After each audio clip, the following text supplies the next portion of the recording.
Good evening. I'd like to call the work session on Wednesday, June 7th, 2023 to order at 6 p.m. Agenda item number 2 is the Cherry Lane Bikeway concept presentation from Department of Public Works. Director Lee, you have the floor. Thank you, Council President Smith, Mayor Moe, and council members. First, I want to give thanks to MDOT for granting us this grant opportunity. And specifically, I'm getting ready to turn it over to KCI, who's leading this project, along with Tamara Good. So Tamara, if you're ready, we are ready. Hi, good evening, everyone. Tamara Good from KCI. Let me share my screen.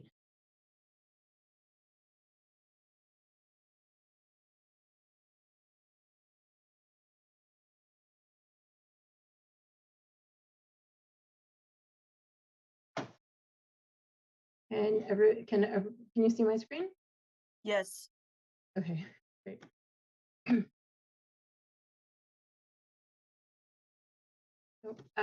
Welcome to the first Cherry Lane Bikeway Concept Study Public Outreach. Thank you for having KCI present at today's work session. This presentation will introduce the study, provide a summary of existing conditions, and provide a general overview of the proposed alternatives being developed. My name is Tamara Good. I'm the project manager for the study on behalf of KCI, and Christy Feng is managing this project for the Department of Public Works. So this study is to evaluate 3 alternatives for providing bicycle accommodations along Cherry Lane from Van Dusen Road to US 1. The first alternative is restriping the roadway to provide bike lanes on both directions. The second is restriping the roadway, but also adding a physical barrier to separate bicyclists from vehicle traffic. And the third alternative is an off-road shared use path that will be used by both bicyclists and pedestrians. And these alternatives will be described in more detail. So this presentation today is to provide an introduction to the concept study and gather feedback. We'll use the feedback to further develop the alternatives. So the area that we are studying for bicycle compatibility is Cherry Lane, from Van Dusen Road on the west to US 1 on the east. The area includes Laurel High School, Laurel Lake, and the Laurel Town Center. This is approximately 1 mile long from Van Dusen Road to US 1. During the study, we will investigate alternatives for bike compatibility and ADA compliant pedestrian facilities, such as sidewalk ramps and bus stops, and provide clear and well-defined designated crosswalks at intersections. These enhancements should provide a safer pedestrian and bicycle access along Cherry Lane and allow bicyclists to consider transportation alternatives to driving.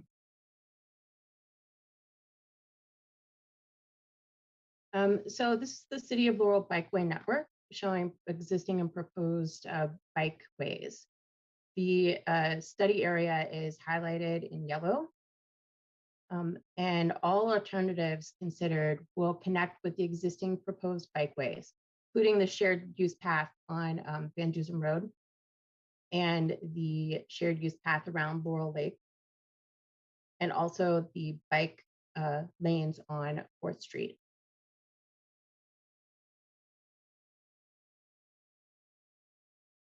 We are currently developing the concept designs and starting public outreach. Additional public outreach will be scheduled after the alternatives are developed. The study will conclude after the concept alternatives have been developed and reviewed by the Department of Public Works and the public. The schedule for the design, acquisition of any needed right-of-way and construction have yet to be determined.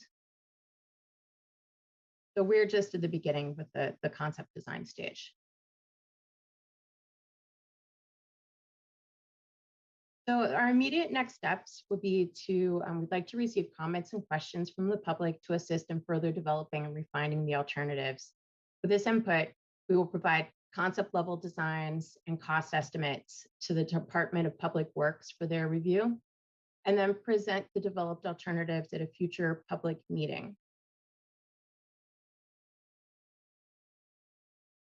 So the existing conditions includes 1 mile of road on Cherry Lane with a posted speed limit of 30 miles per hour.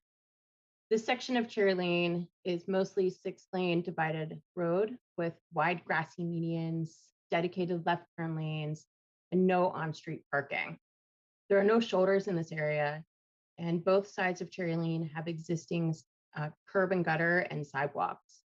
The road is landscaped, including trees in the median and along the sidewalks. This is a typical section of the existing conditions along Cherry Lane through most of the study area. The area towards Van Dusen and the area towards US 1 have slight different configurations, but this is primarily the typical section. 3 lanes in each direction, approximately 11 feet wide each, wide grassy medians and sidewalks on both sides. Give an indication of where the study area is located. This is a picture of Cherry Lane at Van Dusen. This is the west end of the study area. The section of Cherry Lane has 2 through lanes traveling eastbound from Van Dusen Road towards Laurel High School. And on the westbound side, through the intersection is 1 through lane, and then also left and right turn lanes onto Van Dusen. This picture is at the same intersection, but looking southbound on Van Dusen Road from the intersection. You can see the shared use path that is existing on Van Dusen Road that the Bikeway alternative studied in this concept study will connect to.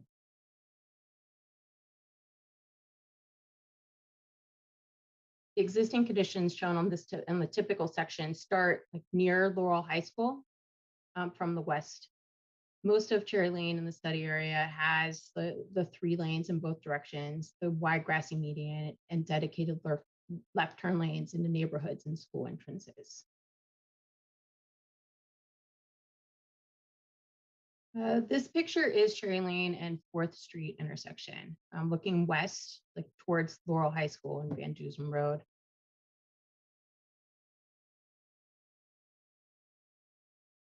Just east of the 4th Street intersection is the intersection of Cherry Lane with Laurel Lake, right before the intersection with Laurel Place. And this section of Cherry Lane borders Laurel Lake. So between Laurel Place and US 1, the lane configurations change to include turn lanes on northbound and southbound US 1, and only includes 2 through lanes heading east on Cherry Lane through the intersection. The study area ends at Cherry Lane and US 1 intersection.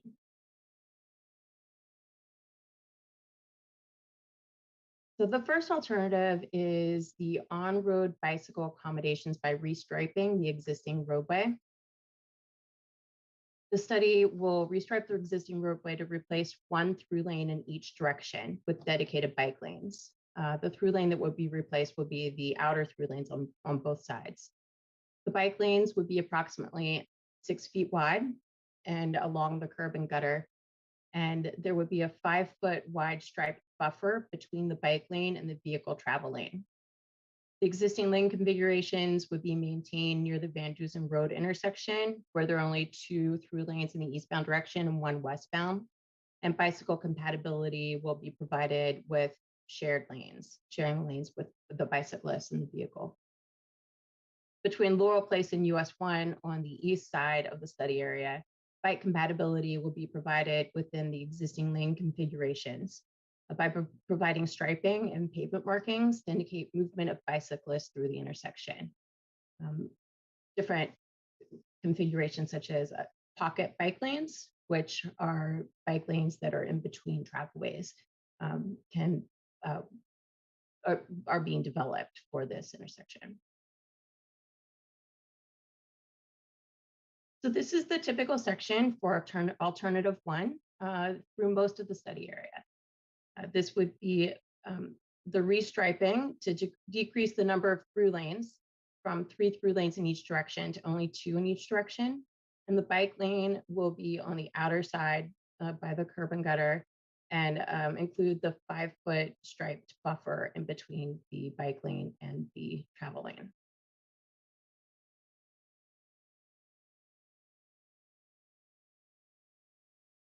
Alternative 2 is similar to alternative 1, but this will also include a physical separator in the buffer area to provide like an additional comfort level for bicyclists. There are many types of physical separators that can be used, and these pictures are a few of the many.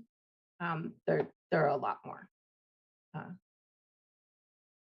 So the typical section for alternative 2 is very similar to alternative 1, but you can see there is a physical barrier in the stripe buffer to separate the bicyclist lane from the travel lane. Alternative 3 is an off-road shared use path. This would be a sidewalk level shared use path that would be used by both pedestrians and bicyclists. It would be along the eastbound side of Cherry Lane and be 10-foot wide and be constructed mainly of asphalt with concrete used at sidewalk ramps and entrances. The path would replace the sidewalk that's on the eastbound side of Cherry Lane, and this would allow the existing lane configurations to remain the same on the road. It would connect with the shared use path at Van Dusen Road and then continue until Laurel Lake. Between Laurel Place and US 1, the same roadway striping proposed with alternatives 1 and 2 would be provided. And this is the typical section for alternative 3. You can see that the existing lane configurations, median and sidewalk along the westbound side of Cherry Lane are maintained. However, the sidewalk on the eastbound side is replaced with a shared use path. This alternative provides additional separation of bicyclists from vehicle traffic. However, it will have greater impacts to utilities, landscaping, trees, and right-of-way. How great the impacts are still being developed with the concept plans.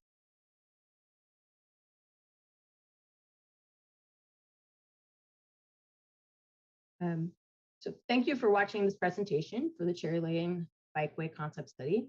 Please let me know if you want to view any of the slides again, or if you have any questions or comments. Thank you so much, Mrs. Good. Are there any questions from the council at this moment? No? Yes. Councilman Sidnor? Yeah, how much would this project cost? The cost estimates are still being developed. I can say that alternative 1 with the restriping will be the most economical of the 3, and alternative 3 will cost more. I don't have the cost estimates yet that I can share, but we will be providing those soon to the Board of Public Works for review. All right, thank you. Any other comments from the council? I have a question, President. Just one question. Councilman DeWalt? Ms. Good, there's 2 speed cameras on the roadway, one going east and one going west. they have made a huge impact on the speeding in front of that high school. Are you gonna be able to keep those with that? Whatever one you choose as far as the bicycle and pedestrian, are you gonna be able to keep those cameras there? Or are you gonna have to remove them? Because if you remove them, that traffic will go insane again like it used to be before those speed cameras. We should be able to maintain the speed cameras in all three alternatives.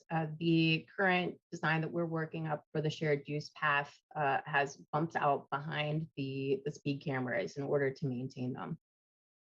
Okay, yeah, because that's very important that they stay there to slow that traffic down. Thank you very much. Oh, you're welcome. Thanks. Any other comments or questions from the council before we move forward? All right, well, thank you so much, Ms. Good. right. All right, and if we have anything else, we'll reach out to our clerk and we can get those answers for us. All right, thank you. And please provide any additional comments or questions to Christy Fang at the Department of Public Works by June 30th, if possible, so we can further develop the alternative. All right. Thank you. So next on the agenda is agenda item number 3 is Main Street Improvements Presentation.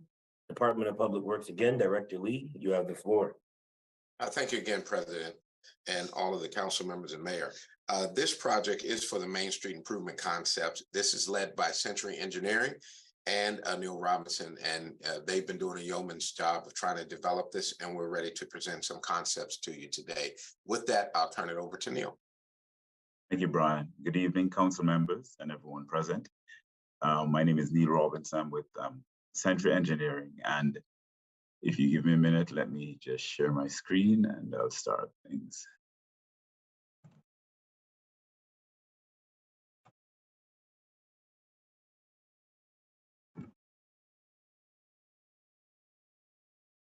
Are you able to see my screen? Yes. All right, thank you. So Century was tasked by DPW, by Brian and his team, with looking at Main Street safety enhancement concepts. And we were asked to look at 3 particular locations: Main Street and 4th, Main Street at 5th Street, and also at Main Street and Post Office Avenue. So I'll start by giving a little background on the work that we've been doing and supporting DPW with. In 2022, Century performed a citywide traffic study, and it was completed in 2 parts. There was a parking assessment where we looked at on-street and off-street parking, and also looked at some residential and commercial areas just to see what the inventory was versus the usage. And then ultimately to see if we could make some changes in terms of making parking more palatable throughout the city, and also holding developers, if you will, more responsible as they put developments up so that they provide adequate parking. So that was part 1 of the study. The second part of the study was a traffic operations and safety study, which we looked at some intersection hotspots where there were both perceived and real issues, and also some speeding hotspots or speeding segments where we had complaints all around from residents of speeding. So the study has been completed, and I know that the DPW, the city overall, is looking at some of the recommendations that we presented. Now, in terms of this study, which looks at 4th Street, 5th Street, and Post Office Avenue, there were some concerns about speeding, also concerns about sight distance, whether it's sight distance with respect to the main line, Main Street, or with residents coming from the side streets, not being able to see traffic on Main Street. So there were limited sight distance issues. Again, there were some reports of speeding, and then also there were concerns about parking. And from the parking study, we certainly saw where there was high parking usage along this corridor, particularly within the commercial area of the corridor. And then there's the issue also just overall of the vehicle pedestrian conflicts and the attendant safety concerns with that. At 5th Street, you have Selburn House, which it's a home for elderly and senior citizens. And so there's a concern as pedestrians, particularly residents of the house, as they're crossing the street, there might be challenges with that busy segment of roadway. And then we also looked at some of the roadway amenities, if you will, from a design standpoint, looking at the TCDs, the traffic control devices, also pedestrian ramps, sidewalks, and observing if they were ADA compliant or not. And so all of these factors came into play as we performed the study. The last issue of concern, and this ties back to the concepts we were asked to develop, was that of cost and the speed of implementation. So we looked at 2 short-term concepts and then 1 longer-term concepts. And as I proceed, I'll just talk a little bit about those. So with that being said, the existing conditions along Main Street, it's a 2-lane, 2-way roadway. It's 40 foot wide from inside of curb to inside of curb. And we have a sidewalk that varies between 5 feet and 10 feet. It's a closed section roadway, meaning that it's curb and gutter all the way. There's centerline striping. And traffic has access to a 20-foot segment on either side. So the first concept that we looked at was just overall to see the existing condition of the roadway, and existing not in terms of structural integrity or anything like that, but looking at the traffic control devices and to see if these signs, pavement markings were MUTCD compliant, and just making sure that they were up to code. So our first concept that we looked at, the main aspect of this concept was to install edge line markings along the roadway. And we then proposed as a part of this concept to refresh the existing pavement markings. And those are the lane lines as well as the pedestrian crossings and stop lines as well, just so that we could better define the roadway and give drivers a visual cue as to maintaining their lanes. So the pros of this was that we would actually then have a defined lane for vehicles that are traveling. And then it would separate the traveled way from where we had parking areas. Something of note too is that studies have found that once you have objects that are proximate to travel lanes, or even if you have more defined lane line markings, that has a significant impact on the speeds at which motorists travel.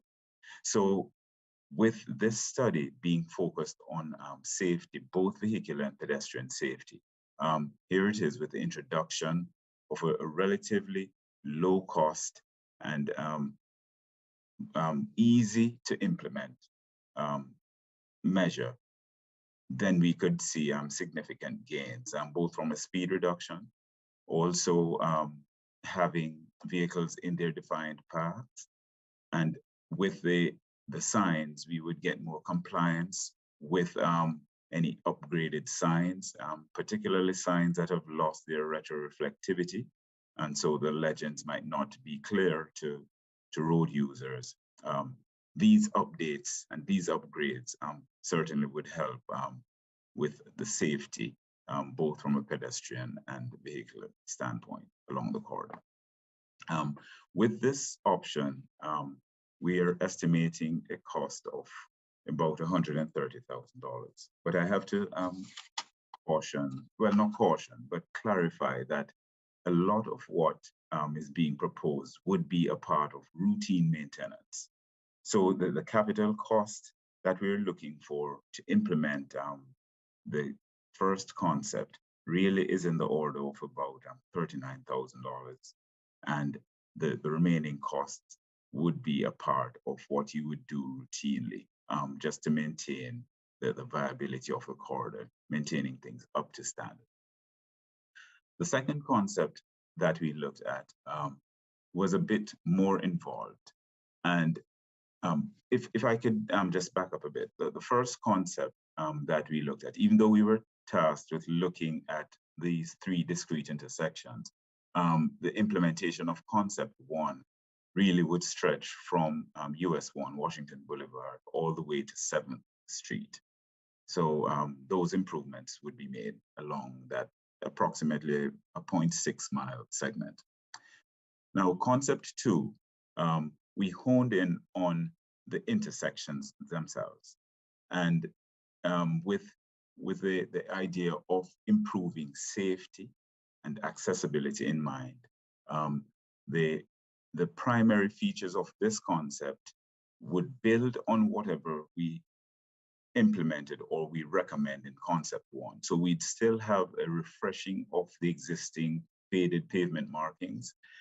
We would make sure that the signs are up to code, up to the MUTCD code.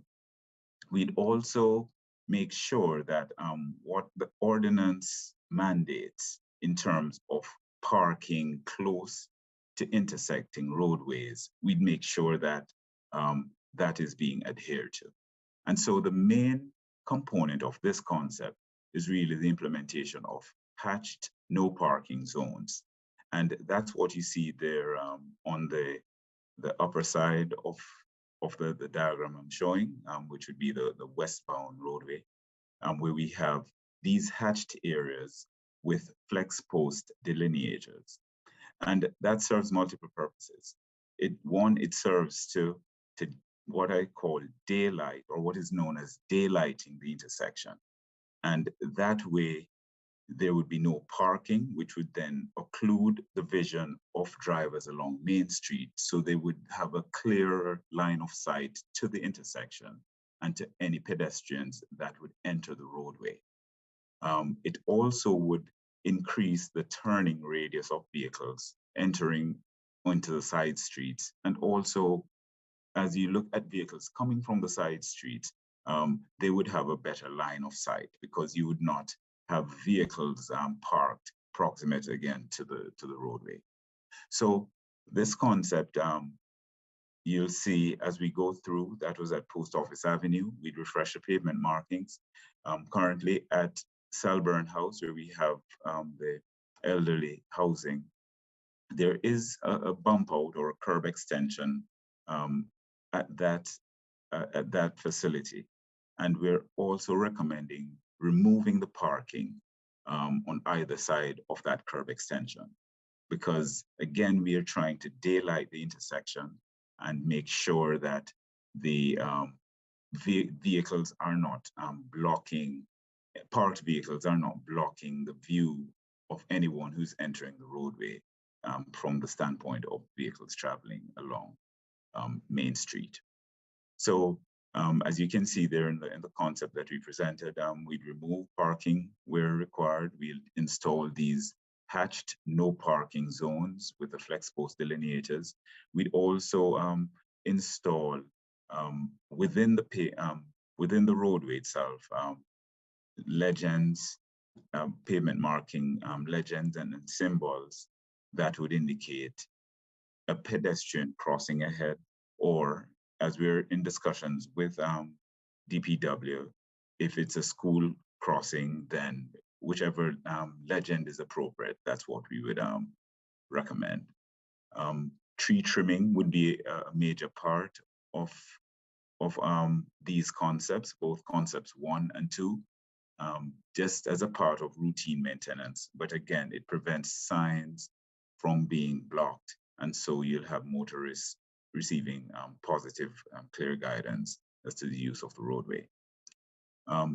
Coupled with these physical improvements, we'd also encourage or recommend an increased enforcement of the speed limit and parking restrictions, and also mount an educational campaign and a public information and outreach campaign, particularly with respect to the proper use of traffic control devices. And in the case here at Selburn House, where you have a push button for this rectangular rapid flashing beacon that allows pets to cross the road, we would recommend an informational and a public education campaign so that people, residents, know how to effectively use these devices.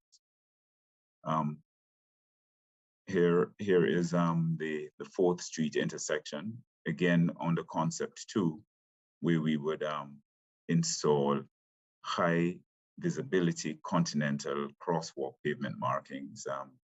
For this one, we're recommending refreshing the existing pavement markings that cross Main Street, but installing these high visibility continental pavement markings that cross 4th Street. Again, it gives drivers a visual cue. It helps pedestrians stay within the designated path to cross the roadway.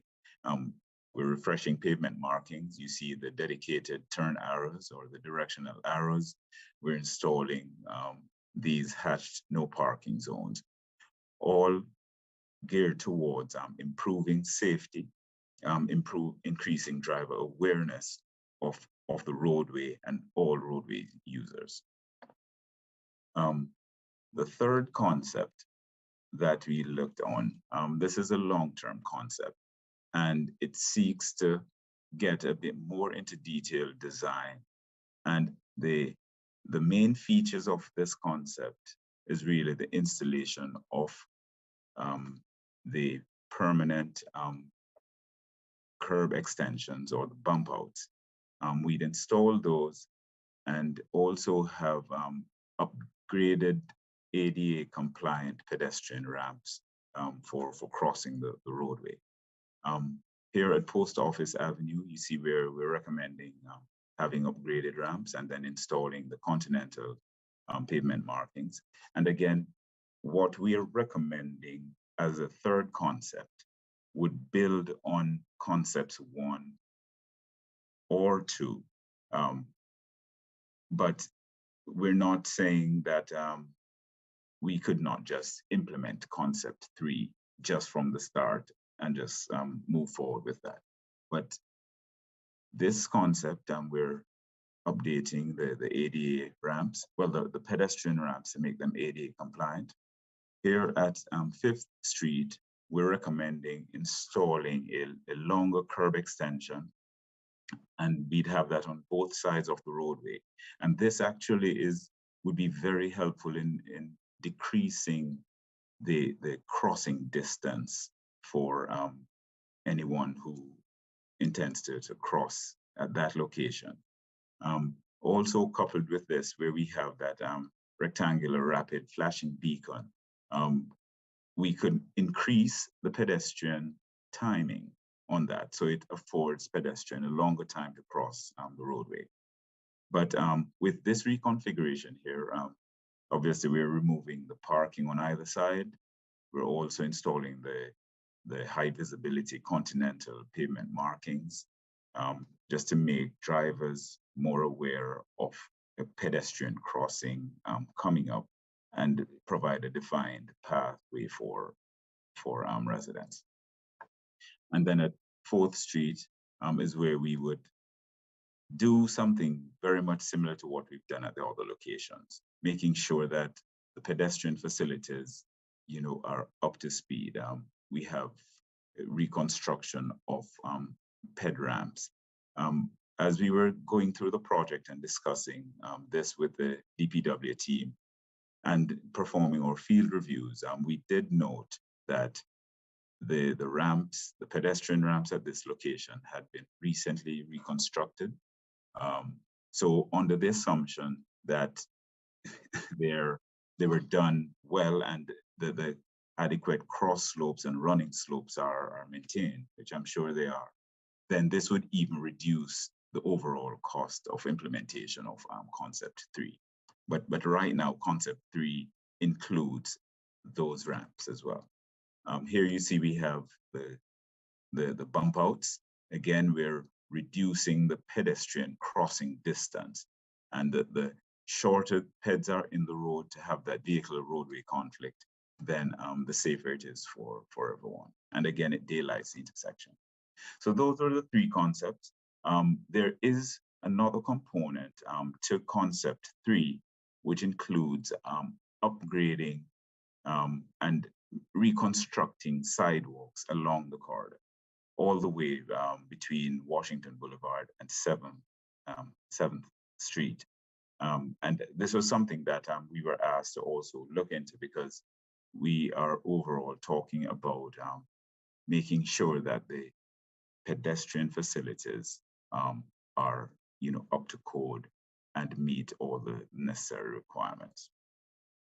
So in summary, concept 1, we are talking about routine maintenance, performing those, ensuring that the ordinance requirements are being met, also that the MUTCD requirements are being met as far as the traffic control devices, and having updated signs, legends, and messages.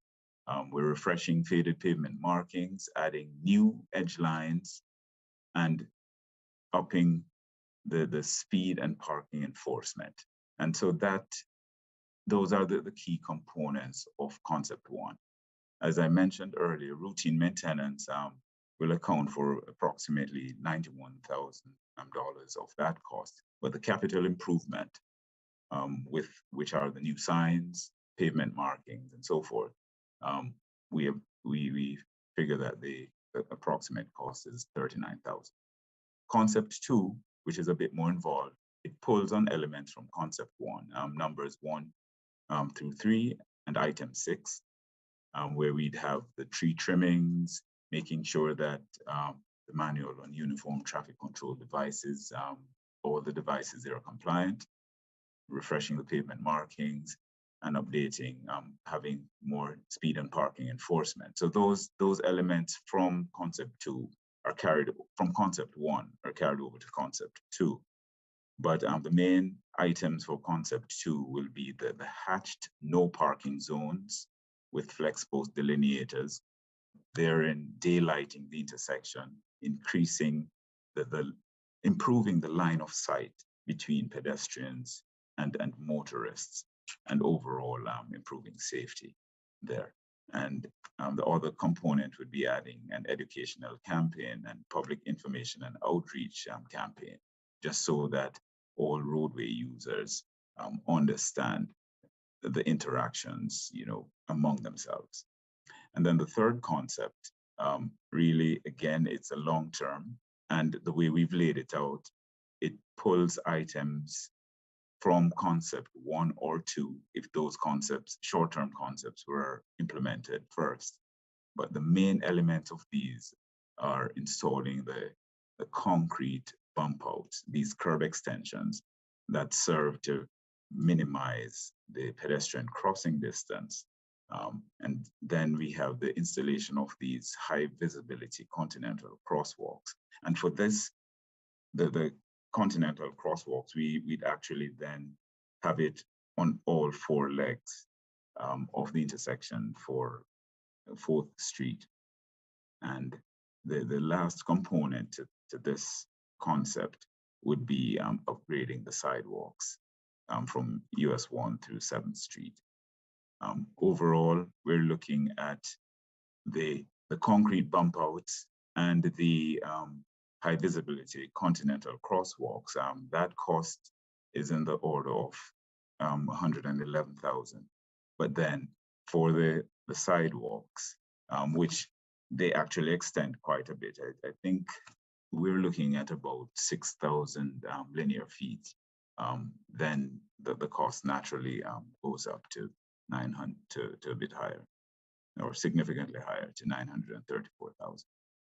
So with that, those are the three concepts that we looked at and wanted to present that to DPW and to present that to the council as well. And I'll take any questions that you have. All right, are there any questions from the or comments from the council? I'd like to ask Mr. Robinson a couple questions, please. Sure, Councilman DeWalt. Mr. Robinson, I love the idea about making those bump outs so that because the main concern of the seniors is it takes them a while to get across the street. So this will shorten their distance in getting across the street. The only other concern they usually have is that those lights, when they hit that button on them lights, the lights are not effective enough, or the brightness of them or something, that they don't catch the driver's eyes, that they're even flashing. Mhm. And then you got that picture up right now, which I'm glad you're putting that up. That's coming out of 4th Street, No, and there this- are no parking signs on each side of that 4th Street right there, which means cars can park all the way up to almost Main Street on either, well, the stop sign they can't, they could get a ticket, but on that other side, they almost park. And I drove up there just the other day, and it was a truck right there, and it was all packed with cars. And you actually have to get out into the intersection to have that sight distance going towards Route 1 to see there. So some sort of sign or something that you could put there, eliminating the parking so close to Main Street would be very, very helpful too. But I like the ones on Main Street where you create the distance so people, once they get up there, they could see it. Plus, if that car is close there, I had a car making a right on 4th Street, and he couldn't get in because it only enables a car to park there and you to travel there. So he had to wait on Main Street, back traffic up until I got out of there. So it's a mess. It's a mess right there anyway. Yes. But the main thing is the seniors up on 5th Street, the time you're eliminating for them to cross the street, which is absolutely fabulous. Hey, have in your discussions, have you ever, we've got a pilot program for speed humps, and we have one on Irving Street, which is speed limit 25, and it used to be real high speeds coming down Irving Street with parking on both sides. And these speed humps, I stood there for about a half hour watching these humps, and people have to slow down almost to below 25 miles per hour. Have you thought of any idea as far as that crosswalk from Selborne over to that quick stop? Because that quick stop does make a lot of business off the senior, even though his prices are extremely high. They still need a place like that to go to.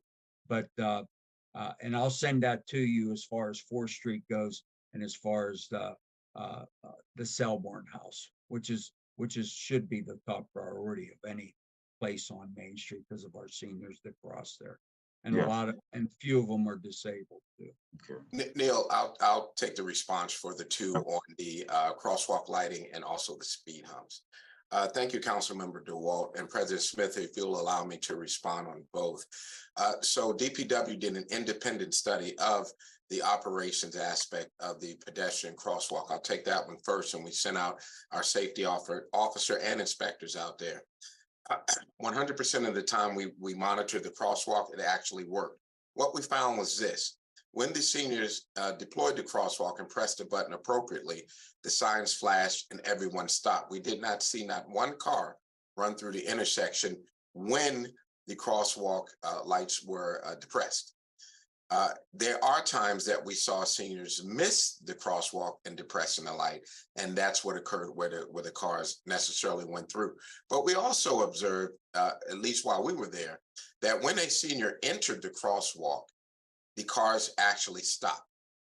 So there's, yes, a perception that the cars aren't stopping, but our study actually showed literally 100% of the time that the crosswalks and the lights were effective and the cars actually stopped. So we do understand and believe that the curb bump outs will shorten the distance.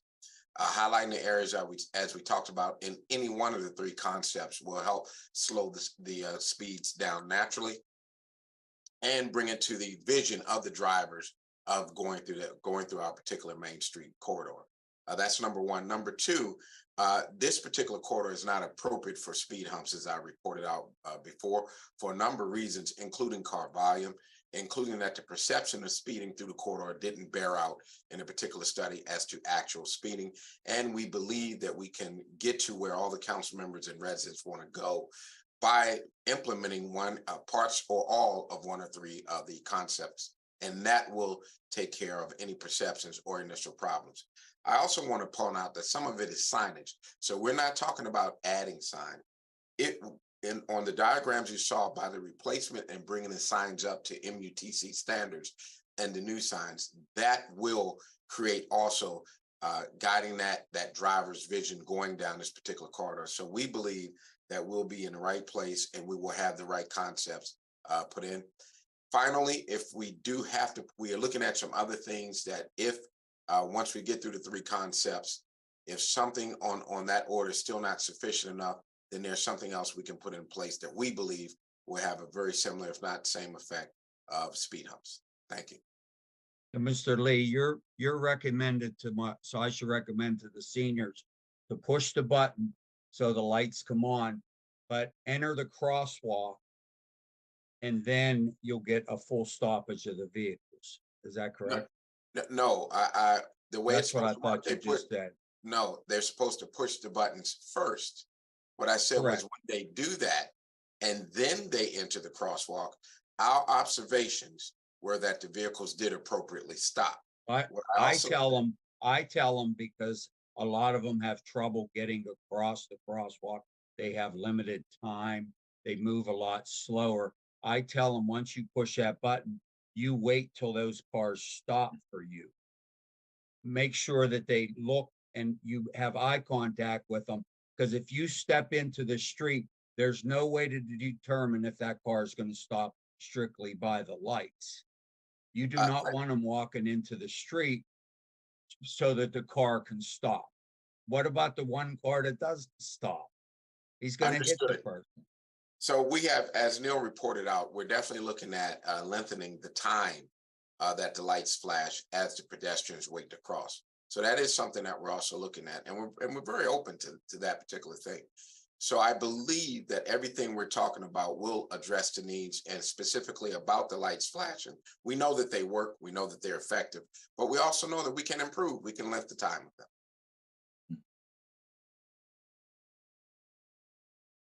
All right, well, are there any more comments? I got a question on Council President. Sure, Councilman It Sidney. might be a redundant question though, but concept 1 and concept 2, right? If we do concept 3, will that encompass everything that need to be completed in all 3 phases? Yes, concept 3, the implementation of concept 3 would certainly would accomplish everything. Okay. So it covers everything that concept 1 and 2 would have accomplished, and does it in a more long-term way, in a more effective way, particularly with respect to shortening the crossing distances. Okay, and this question is for Director Lee. Grant money, can this possibility we get money from the state to help pay for this project? We looked into that. We have not gotten it thus far. We will continue to always try to get grant money for the road repairs, but I'm not ready to report out that we've actually gotten anything for this particular project. But however, I will say that we can phase this project the same way we did with the Bowie Road project. So that a lot of this will be in-house things that we can schedule and to get started short-term immediately. And we can phase out some of the long projects and bring something back to it if we're looking at putting it in the GOB or the CIP. Okay, and funding from the red light cameras will go into this project, right? We can use funding from that. I'm not prepared to answer that at this time, but I will get back to you with an answer, a correct answer on that. All right, thank you. All right, any more questions or comments from the council? Mr. President, I have one. Sure, Councilman Cole. My question is partly answered by Director Lee. You said we could move forward with some of these from concepts 1 and 2 immediately. Yes. If we had to do a preference, at least my opinion would be that we move with concept 2 with the blocked off parking spaces, the physical barrier. I know that that's also kind of in concept 1 with the hash marks, but that physical barrier, people just ignore all the parking signs on Main Street. I think that physical barrier would really help with the intersections. My second question is, can some of this be implemented at other intersections on Main Street, similar to down by the down at Main and Avondale where the farmers market lot is, and down by the post office? I know they weren't part of this study, but can any of the concepts from this study be implemented? I would go ahead and say yes. I will coordinate with Century, of course, and make sure that we're accurate as to what. But yes, the whole purpose of this is that we believe it's a whole menu of things that can be done to make Main Street not only safer, give clear direction as to what traffic can do, and as you said, make sure that the parking that we restrict, we have ways of actually restricting that. So this will highlight all of that. I don't see why we couldn't do it at all the intersections down there. It's a matter of timing. Any initial minor cost to phase up that particular intersection wasn't a part of this, but yes. Wonderful. Thank you, Director Lee. That's all, Mr. President. All right, I had one question. Actually, Councilman Mitchell. actually two questions. The first one was turning out of Selborne. I guess from all of the concept, is there going to be now limited parking so it's not a blind spot when you're making like a left or a right coming out of the Selborne apartments? So we are discussing taking a couple of spaces from the particular Selborne, depending upon which concept we implement. If you recall, we just opened up 312, so that gave us an additional 28 spaces for Main Street. So we don't think taking a couple of spaces out of Selborne, it will impact negatively the businesses, and it will increase safety. So the short answer is yes, we have taken that into account.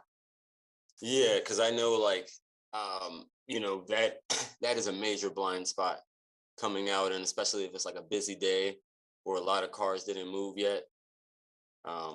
That could be very, very dangerous. And I know that there has been like conversation or at least request about a consideration of a mirror that would help that situation across the street. So like as they're turning out, but if there are less parking spaces, that would definitely help clear and give more visibility.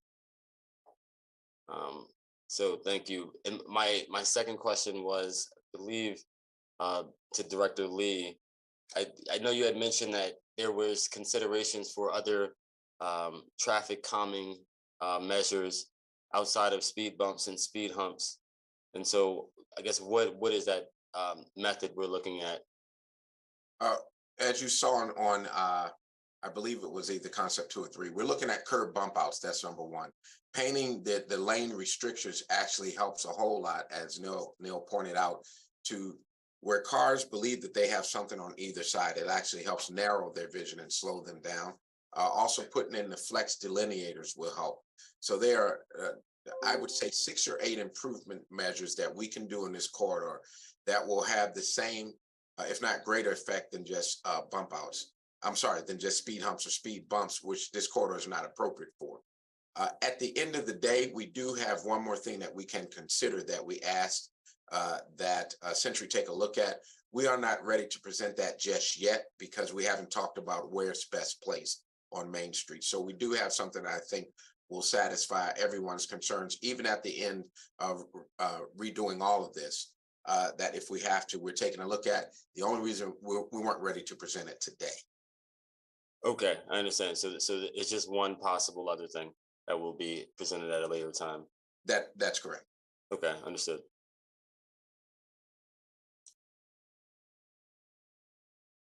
All right. So I have one comment, Director Lee, or question. And so from your professional and from your point of view of the 3 concepts, would you, I mean, I know it's still going to boil down to us and what we decide, but would you say concept 3 is the best alternative with the inclusion of concept 2? And since you gave the option in there? Absolutely. I would be encouraging the city through the mayor's office, of course, that we look at a way of funding and putting a timeline on concept 3. And as I said, that can be phased in. But I have a boss and he's on here. So we'd have to discuss that with the mayor's office Sure. first. Just wanted to know, All Yes. right. Okay. Well, that sounds good. Well, thank you so much, Director Lee. All right, and we will move on to agenda item number 4, which is a bid recommendation, Van Dusen Dam Engineering, Department of Public Works. Again, Director Lee, you have the floor again. Thank you, Council President Smith.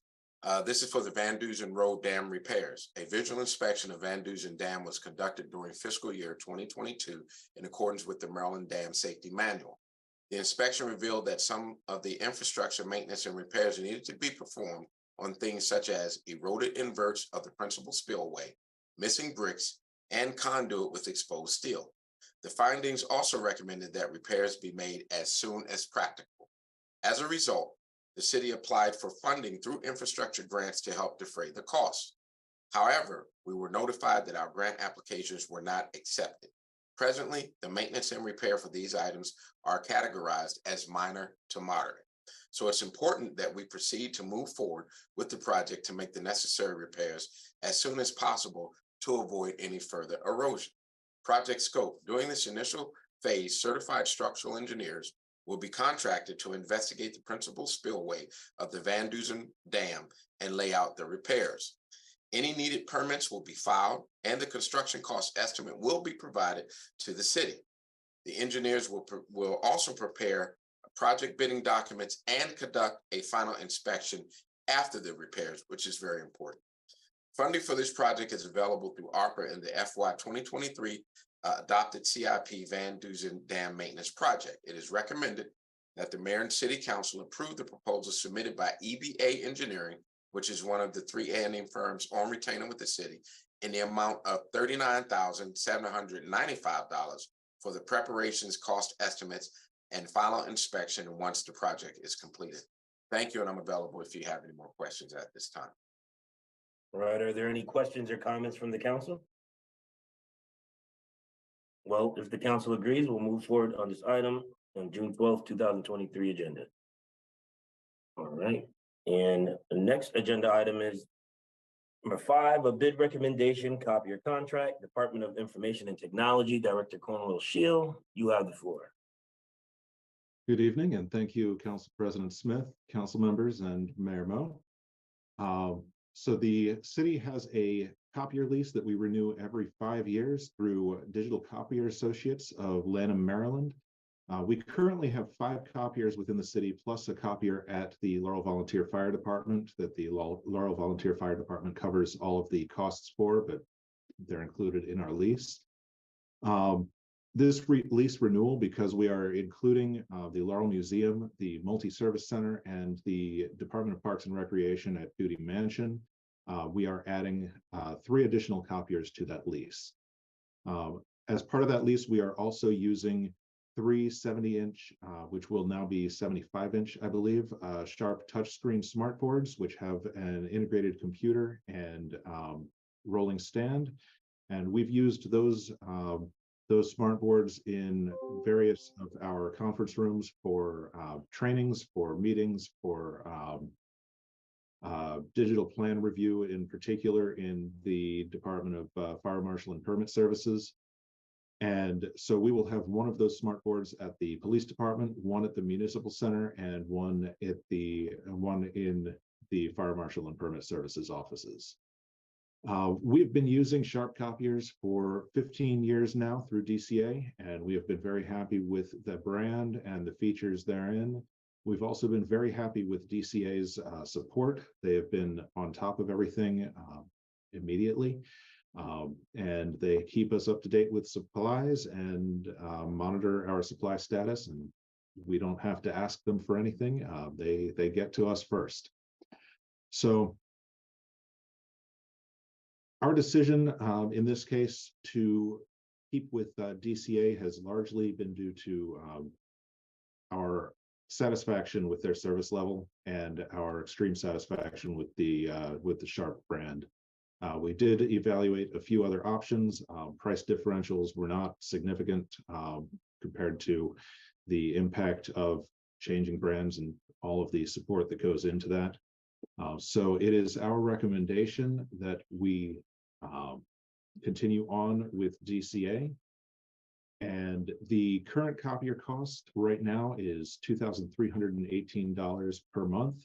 That includes 35,000 black and white copies and 9,000 color copies per month, as well as all of the equipment, parts and labor for maintenance, as well as supplies for the copiers that is required by that. We have yet to, well, I should amend that. We, for the first time in 5 years, went over our 35,000 color or black and white copies and incurred a, I believe, $70 overage fee 2 months ago. That is the only instance of us going over our allotted copies in the past 5 years since we instituted that allotment. Our contract cost will be increasing because of the additional copiers to $2,817 per month. And funding for that is included in our general operating budget. That concludes my presentation, and I'm available for any questions you might have.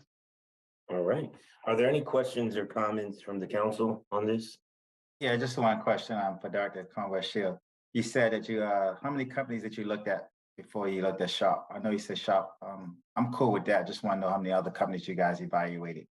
So we've looked at Konica Minolta and HP through 2 vendors, and the features are very similar, but the hardware does have very, very different configuration and very different interfaces.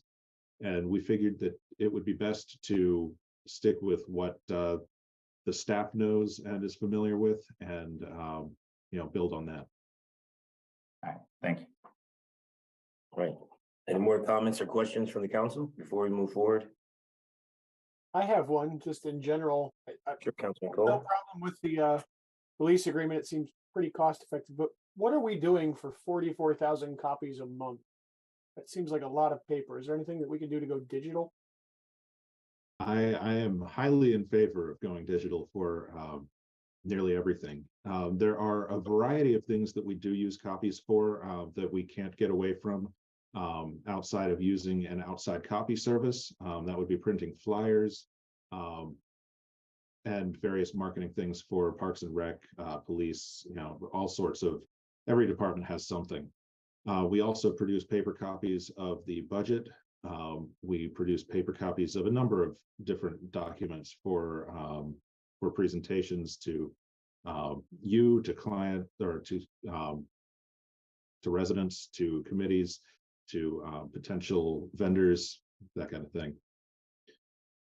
Thank you. So we are currently on track to stay within that allotment, even with the projected increase in copies from the additional 3 facilities worth of copiers.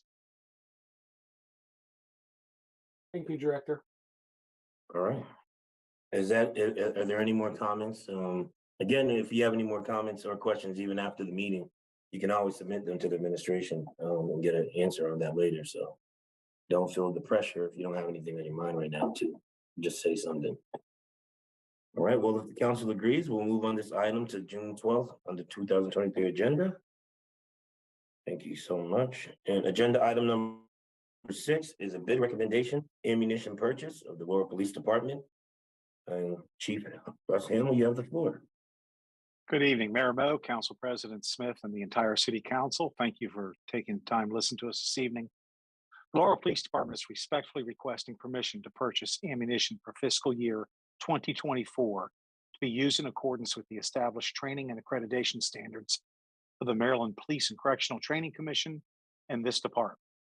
We'll be using the Maryland State contract for ammunition purchases for this purchase through the gun shop. Funding for this requested purchase is included in the adopted FY 2024 operating budget and account number 301-525-71 entitled Ammunition Purchases with a line item total of $55,000. It is respectfully recommended that the Mayor and City Council approve the purchase of ammunition in the amount of $55,000 through this contract with Maryland State and the gun shop. Thank you for your time and consideration on this important matter. I'm available for any questions. All right. Well, any questions from the council or comments? All right, Chief, I'm gonna assume that most of the ammo we use is not necessarily on calls, but on the training, right? Because we have a Yes, safe sir. city So for you guys. we do a tremendous amount of training with this. Yes, sir. All right, just wanted to put that on the record. All right. Well, if the council agrees, we'll move this item on the June 12th, 2023 agenda. Thank you. Thank you, Chief. And agenda item number 7 is a bid recommendation, Enterprise Fleet for the Laurel Police Department. And Chief Russ Hamlin, you have the floor again. Good evening again, Mayor Mo, Council President Smith, and the entire City Council. So the Laurel Police Department is respectfully requesting permission to sign an intent to purchase agreement regarding the ongoing leasing contract with Enterprise Fleet Management. We've been advised that by submitting the intent to purchase document this time, we will be closer to the front of the line for new vehicles. These vehicles are included in our budget submission package that has been previously approved by this mayor and council. The projected cost for this fleet procurement for this cycle is $274,560. The contract for lease is with Enterprise Fleet Management, which includes outfitting the vehicles via priority install. This is through the Sourcewell Purchasing Cooperative through the award of RFP number 060618-E Edward F. Frank M. Mary. Funding for this lease acquisition is included in the adopted FY 2023 and FY 2024 Capital Improvement Program Fleet Acquisition.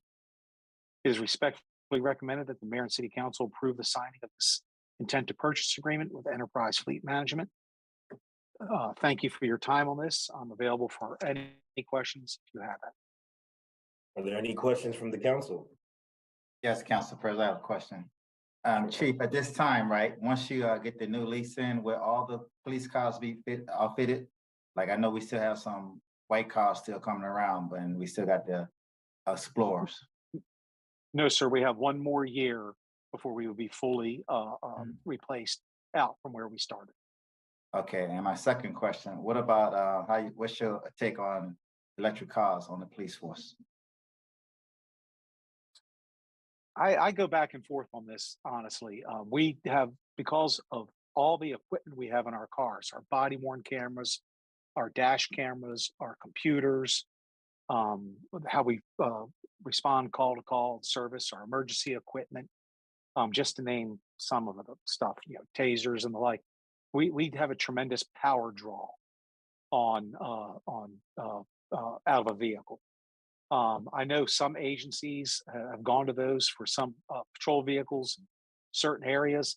A number of the ones I've looked at, though, they park those vehicles for a great deal of time and require officers to do a different type of patrol work that is not really conducive to what we do here in the city of Laurel. So I'm open to it, but it would have to be a proven demographic for us to be able to transition into those in any deep fashion. However, we've had some discussions on some of our other vehicles that are patrol vehicles of looking into a migration to that as well. All right, thank you, Chief. Appreciate it. Any I have other a comment. comments or questions for the comment. chief? Mr. Sure, President. I have a Councilman comment. Walt.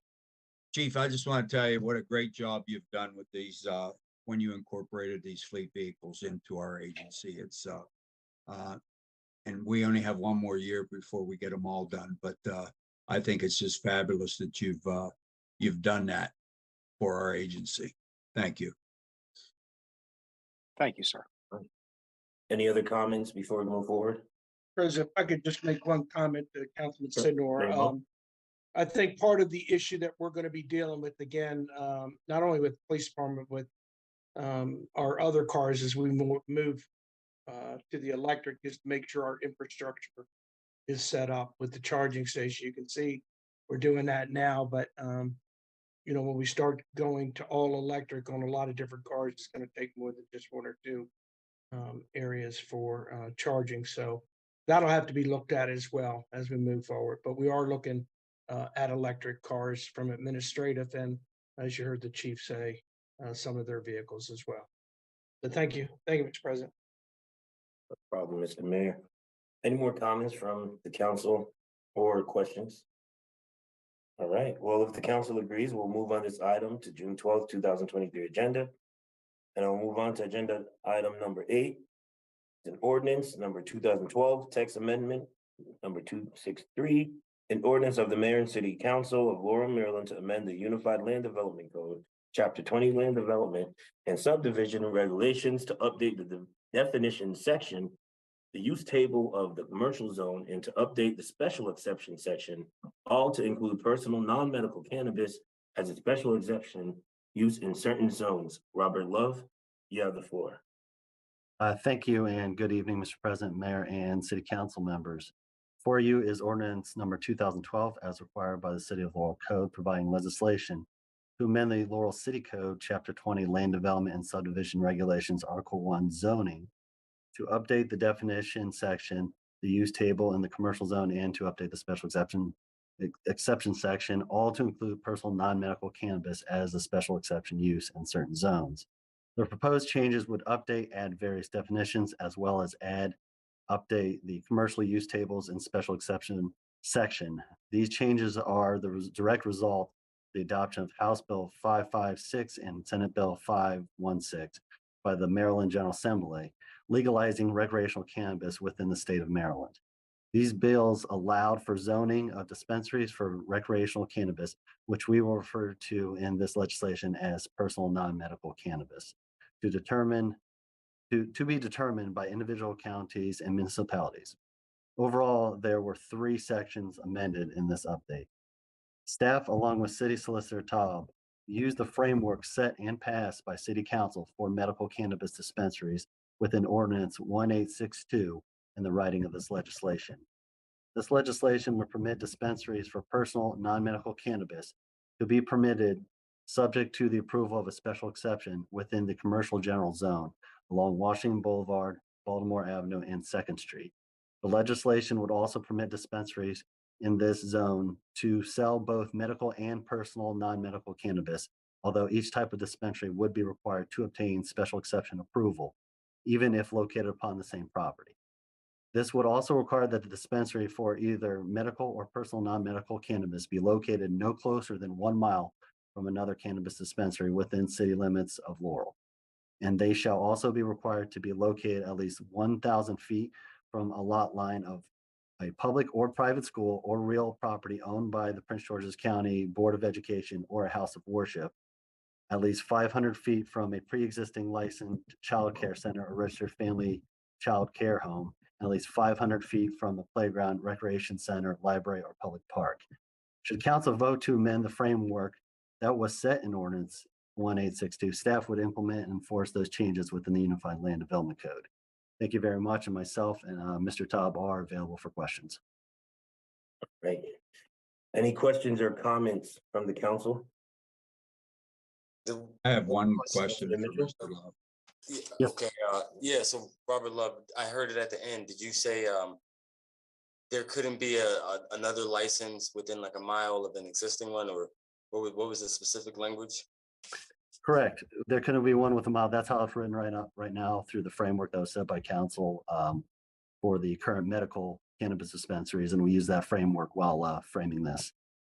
No, I do remember. I wanted to be sure. Thank you. I have a question, Mr. Love. Yes, sir. The personal non-medical cannabis. So if the 2 that we have in the city now with the medical cannabis, if they are, I'm assuming they're going to get first choice of getting a license, correct? And then that'll be the only 2 that will be able to sell the personal non-medical cannabis, correct? Because they're 1 mile apart and you can't really get another one in here. Well, I guess you could. No, it has to be along Route 1.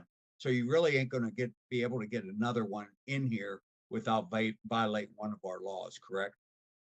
If they are the ones that actually came in and did receive went through I know there's a new council, the Maryland Cannabis Administration. If they got that personal cannabis, correct. If they both got that, then that would probably be what we could have in the city right now. Okay, thank you very much. Yes. Yeah, I have a question too, Director Love. If I recall, correct me if I'm wrong, that the state law said you only have 2 medical dispensaries, right? So how many recreation ones can you have per district? I don't believe there was, I didn't see anything that put a limit on that. Mr. Taub, did you say? I didn't see anything in the legislation that put a limit on that. Okay, I don't believe there was. I don't recall there was either. No. but still 2 per district for medical purposes. That's Remember, this has to be, have to be licensed by the state cannabis commission. right. And so that's their jurisdiction to go ahead and do that. Once that's done, then they would have to apply to the city for the appropriate permits and go through the normal land use process. Yeah, I understand that process. I just might be asking redundant questions, so bear with me. When we first voted on this several years ago, it said only can have 2 dispensaries, medical dispensaries per district. Is that law still in effect? That's what I'm saying. For medical, I believe it is. Okay. I've not heard otherwise. All right, thanks.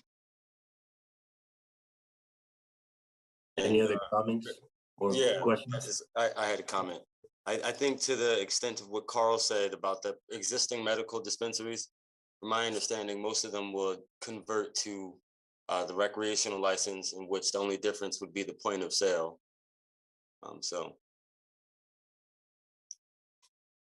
Right, but they still have to get their state license for that Correct. before they could come into the city.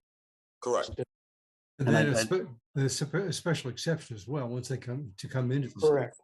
And I do believe that they pulled the medical side also within that Maryland Cannabis Administration. They're going to overlook, I think, both licenses, it sounds like. All right.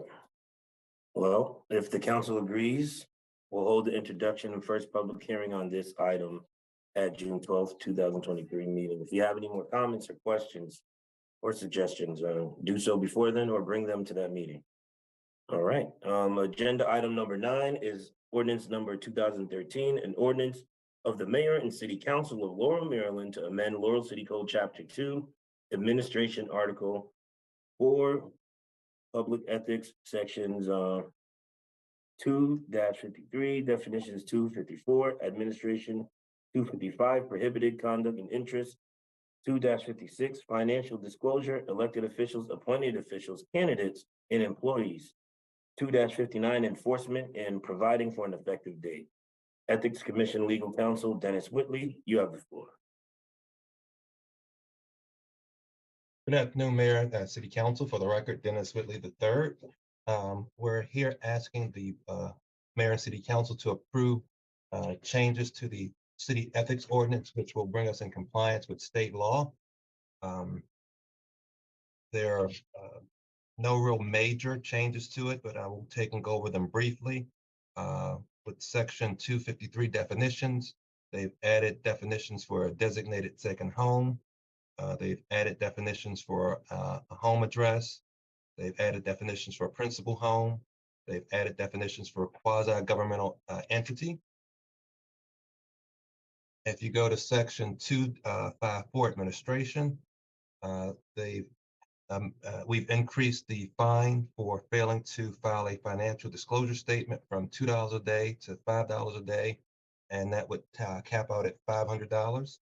With reference to failure to file your lobbyist form, we've increased the total amount of a possible fine from $500 to $1,000.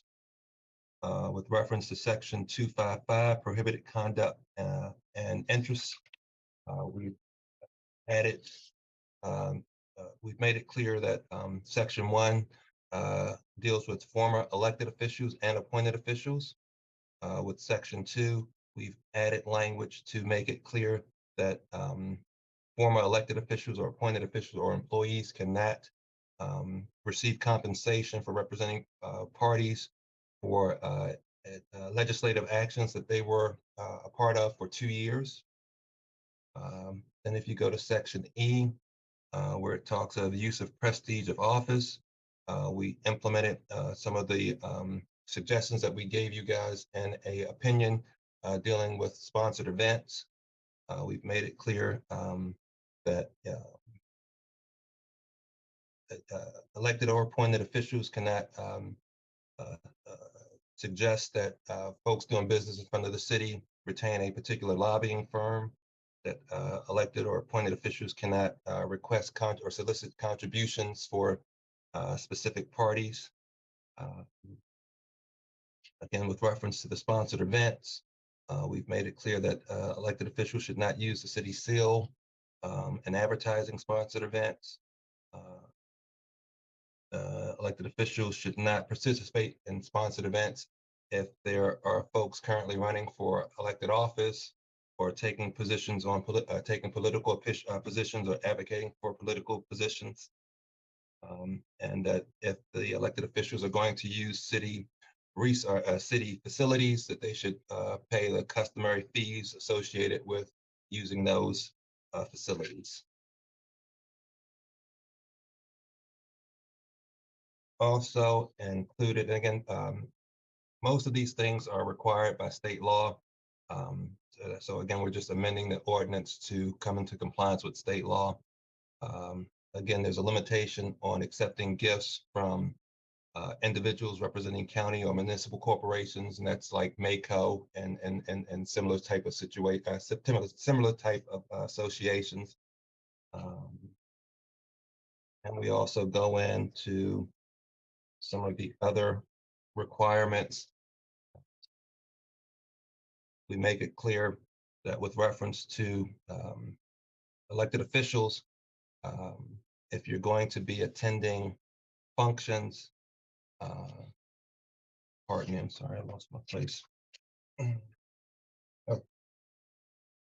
Again, there's a limit on the amount of gifts.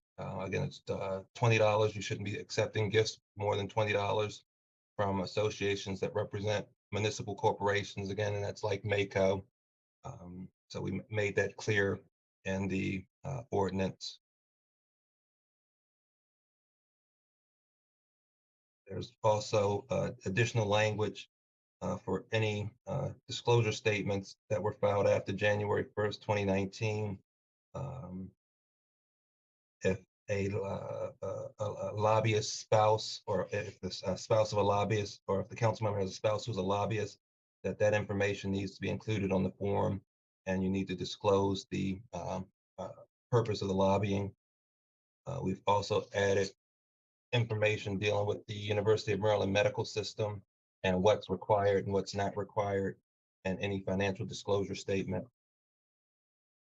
There's also a further definition of what is considered a business entity with reference to council members.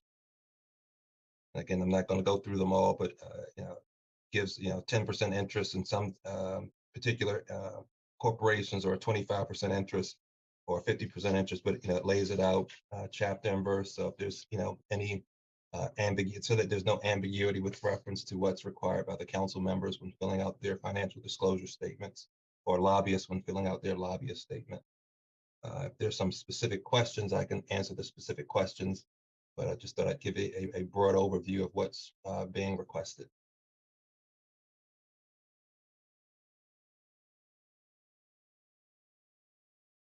All right, are there any comments? And again, if we don't have any right now, you still can write some. I have a comment. Sure. Well, more of a question, Council President. It might be for Council Clerk as well. It's more towards the financial disclosures that was entered into the cannabis packages. Are those the most current financial disclosures issued to us? Yes, Councilman Sidnor, I received that from the Ethics Commission Secretary and made sure that that was the most recent one. Thank you, Madam Clerk. You're welcome. Right, any other comments or questions? Mr. President, I guess the chairman's on as well, Chairman Hester.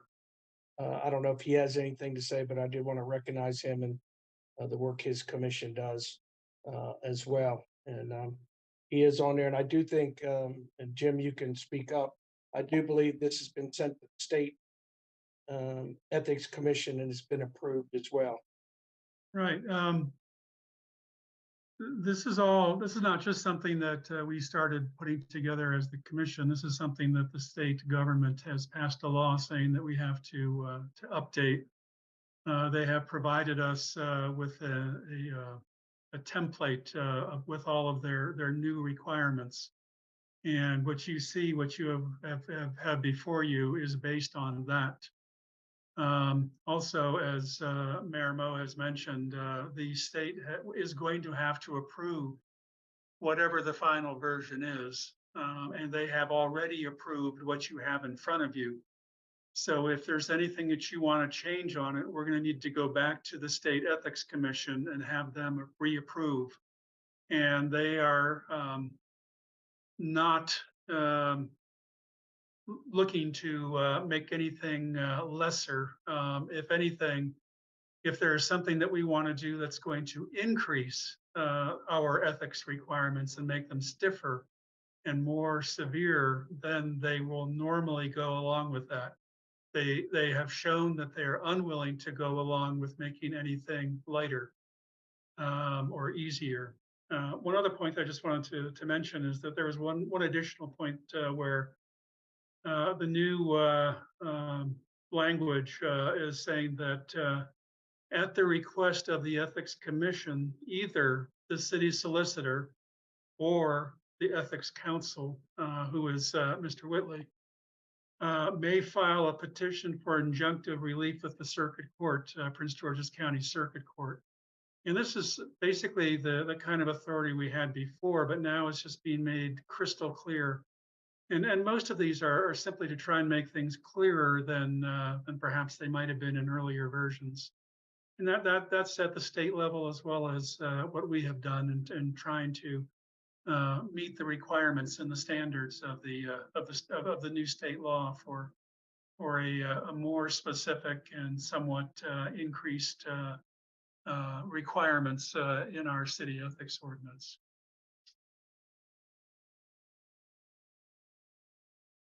And we welcome anybody who wants to come and talk to us at any time. We love having people ask us questions, and whether you just come and chat or if you want to submit a request for our opinion on something, we love to do that as well. So just if you ever have any questions, please talk to us first. Don't make us come after you. All right. Are there any comments or questions on this particular ordinance? I have one question. Sure, Councilman Mitchell. On number 8, where it says about participating in a sponsored event, I'm just curious. Like, let's say if I use an example, if Angela also Brooks hosted a rally in Laurel, like when you say participate, like we're not listed, but are we able to go to the rally, or we cannot be seen at the rally? Is that kind of? Well, the way I understand sponsored events have happened in the city, it would not be a sponsored event because that would be Angela also Brooks' rally. It wouldn't be a sponsored event by a board member or by a city council member. Okay. Understood. But you would have to make it clear that the city was not co-sponsoring, or that a particular member of the council was not co-sponsoring. A council member or anyone in the city, any citizen of any kind, an employee or an elected official or appointed official, everybody is welcome to go to events in the city. It's just has to do with perceptions of, is this something that is being somehow sponsored officially by someone in the city? If the city does want to, or if there's a member of the council or anybody wants to have the city co-sponsor, then that's fine if it's done as the city, not as the individual. And that would mean that the entire city council would have to make a decision along with the mayor, that this is something that the mayor and city council wanted to associate with themselves with officially as the city of Laurel, rather than something individually. And again, we have to be very careful that it's not political. The city is not a political place. It is no one in the city is a Republican or a Democrat or a Libertarian or Green Party or anything. We are a nonpartisan city, so it has to be clear that that's what it is. And we also have to be very clear that there's no kind of perceived, doesn't even have to be real, even just perceived pressure on anyone to make contributions to anything in the city. If the city wants to act as a city and request that kind of thing, that's fine. But we have to be very careful not to make our citizens, our corporate citizens, or anybody in the city feel that they're somehow being pressured to make contributions to things for the city. If they want to do it voluntarily, then they need to come to the city as a whole and request it or make the offer. If somebody wanted to volunteer to pay for the 4th of July fireworks, that would be wonderful. I'm sure the city would love to have someone come and pay for that. Or something like, or improvements on Main Street. I'm sure the city would love to have people come and do that sort of thing. But it's just something that we need to be very cautious about, that we don't give the wrong impression. Again, it's not just real. The verbiage is real or perceived. So there can't even be a perception by someone who is looking for some kind of unethical action or behavior. You don't want the appearance of any malfeasance. Right. No, of course, I would agree. It is somewhat confusing when I read that the may not participate in a sponsored event. It didn't specify like who the sponsored event would be by. It's a sponsored event by a city or non-city official, and so I was just they're confused by that point. Yeah. You have to remember, this is the city of Laurel's ethics ordinance. We can't control folks who aren't elected or appointed officials in the city of Laurel. Right, right. And if anybody in the city of Laurel, an elected official, an appointed official, an employee or whomever, if anybody in Laurel who is covered by the ethics ordinance, anybody who's part of the Laurel government, has any kind of a question, please come to us. We issue something called advisory opinions. Write down as much detail as you can, send it to us through our staff, who is the administrator of the city, Administrator Pulley, and say, I would like to please ask the Ethics Commission for an advisory opinion on X, and here are all the details as I know them. It comes to us, we review it, we'll talk with the individual who's asking for the advisory opinion, and we will issue an advisory opinion. We will say, yes, you can do this, or no, you cannot, or yes, you can do it, but only if you do it in this way. And once you get our approval, then you're good to go. And you don't have to worry about any kind of ethics violations if you stay within our approval. And we will give it to you in writing and say, here's our approval under these conditions, based on what you have laid out to us. So please come talk to us. We're very reasonable people. No, I understand. And Laurel's in a unique place because we're nonpartisan, just like the other many municipalities. Right. And so I was just wondering, like, this addition, how consistent is this addition with the other 27 municipalities in Prince George's County? Well, I'm not in charge of them, so I don't know, but I would imagine that's probably pretty similar. Perhaps Mayor Mo might know, because he's been around an awful long time. Do you know if all the other cities and towns that have their own governments are nonpartisan? Well, they're not not the nonpartisan part. Not the nonpartisan part, but the participation as far as the sponsored events and the political position. I think they're all very similar because it's done by the state, but I also think many municipalities around the state and Prince George's have added stuff where they know they've had problems before and they've tried to correct those. Is really how a lot of this is formulated, but most are very similar. But again, each municipality has probably had issues that they've had to address, and they have clarified them within the ethics ordinance, which I think is the best way to go, quite frankly, because everybody knows it's upfront, all of those different things, and it's a group, the Ethics Commission makes those final determinations if it needs to go that far. Great, thank you. It's perception. The city of Laurel cannot be perceived as supporting one political party or another by, favoring a person or featuring a person under Laurel auspices of some kind.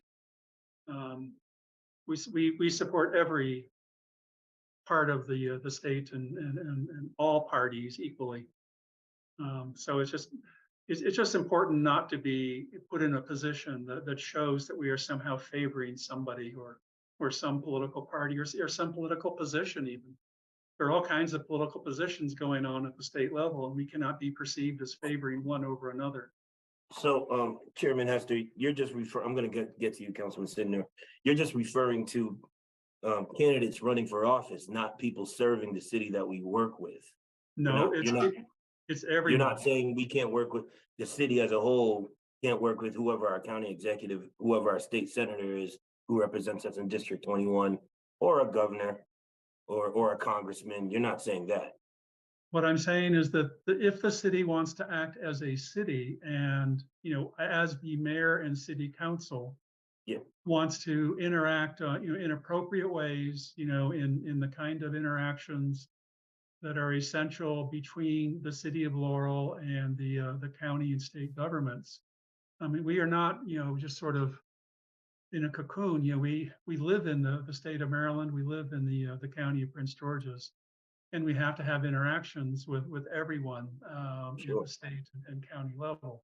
So I just was asking to get that clear that the city is not necessarily supporting a party when we are working with who's actually in the seat. We're just working with who's actually in the seat. Because that's who we partner with.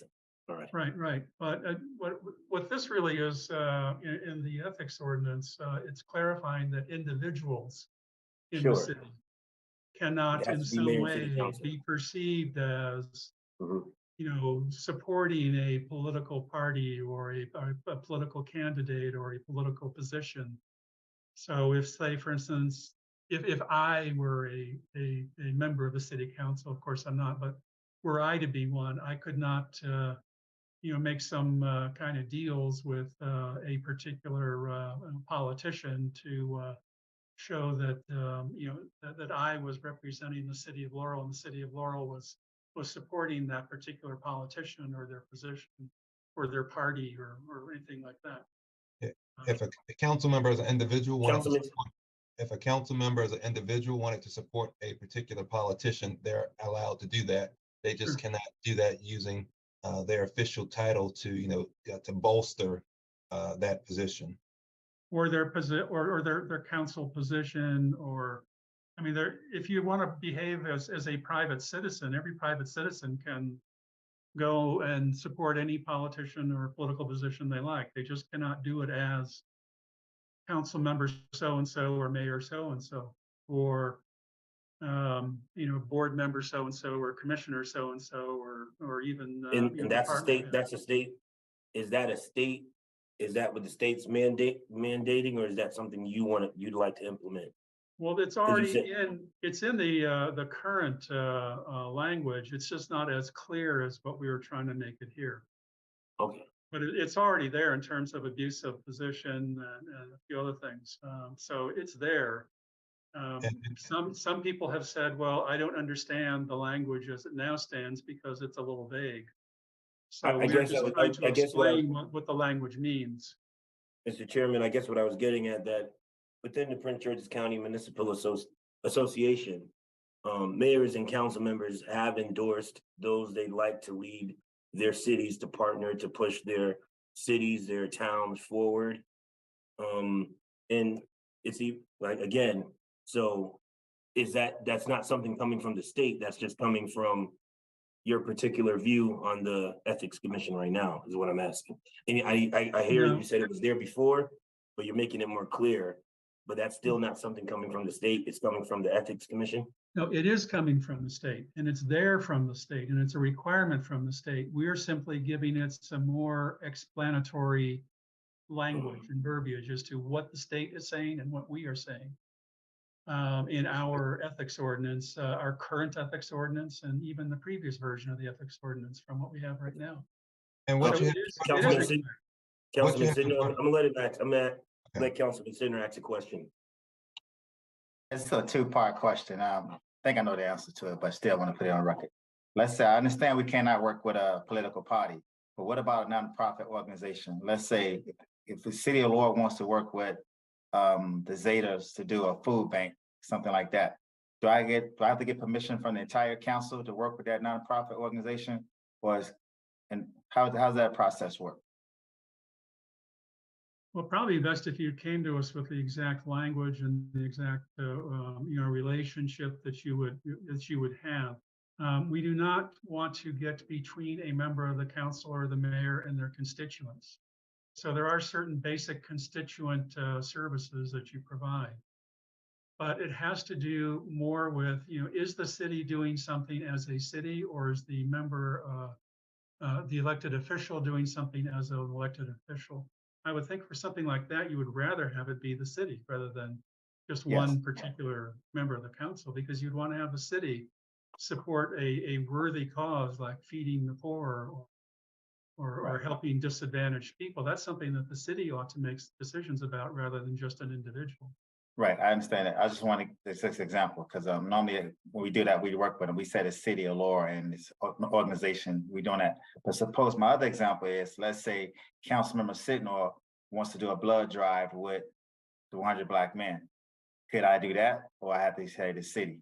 Just an example, just trying to get some clarity. Well, give it to us in writing, then we'll talk about it, but just sort of off the top of my head, I would think you'd want to do it as a city, not as just as an individual.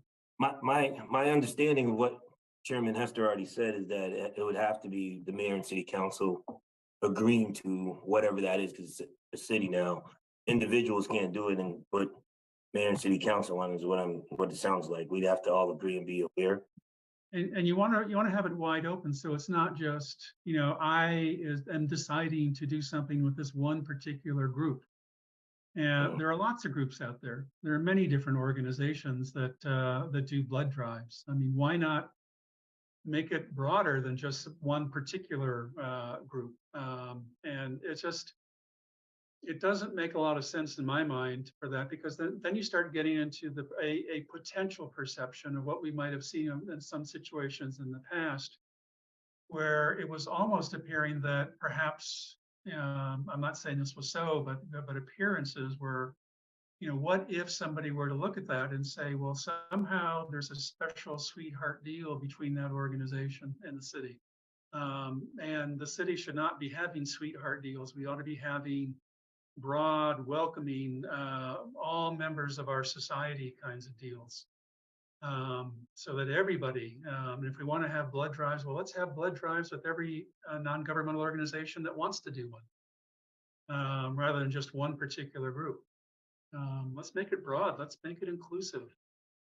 And at the same time, we don't want to have a sort of a perception that somehow someone's been pressured into doing something or providing resources to the city, because then you get groups who have not been invited to do that sort of thing saying, well, why are they going with them? Why didn't they come to me? We would have done it if they'd come to us and asked. So again, just try and be inclusive and broad and try and do things as a city rather than as an individual. But come to us with details, and we'll be happy to talk it over with you and give you an advisory opinion. All right. Thank you, Chairman Hester. Are there any more comments or questions from the council before we move forward? All right. Well, if the council agrees, we'll hold the introduction and first public hearing on this item at the June 12th, 2023 meeting. And again, if you have any questions or concerns, you can write an email to our clerk and you'll send it over to the Ethics Commission and they can get back to us. Thank or we you. can discuss it at the meeting. Thanks, Chairman. Thank you. Our next agenda item is agenda item number 10 is emergency resolution. Resolution number 8-2023, an emergency resolution of the Mayor and City Council of Laurel, Maryland to oppose the United States Congress House Resolution 3557, HR 3557, entitled American Broadband Act of 2023. Mayor Mo, you have the floor. Thank you, Mr. President. I was preparing a letter to send to our senators and House of Representative members, but then our city solicitor sent me some information because the Attorneys Association has been watching this very closely. Today, we received this information this morning, so I put together this resolution. I made it an emergency resolution because we really do need move quickly on this and get the resolution sent over to our senators and to the House of Representative members.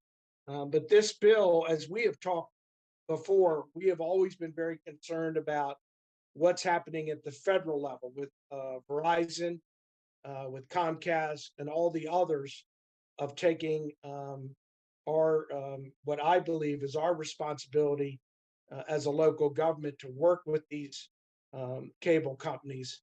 And what they've done is ended up doing going to the feds and working it that way. This will actually take away, if you remember, we talked about the right of ways and the compensation and the management and how they have to come to the city. That will kind of go away. There's things on here that actually put more pressure on local government when we talk about some decisions.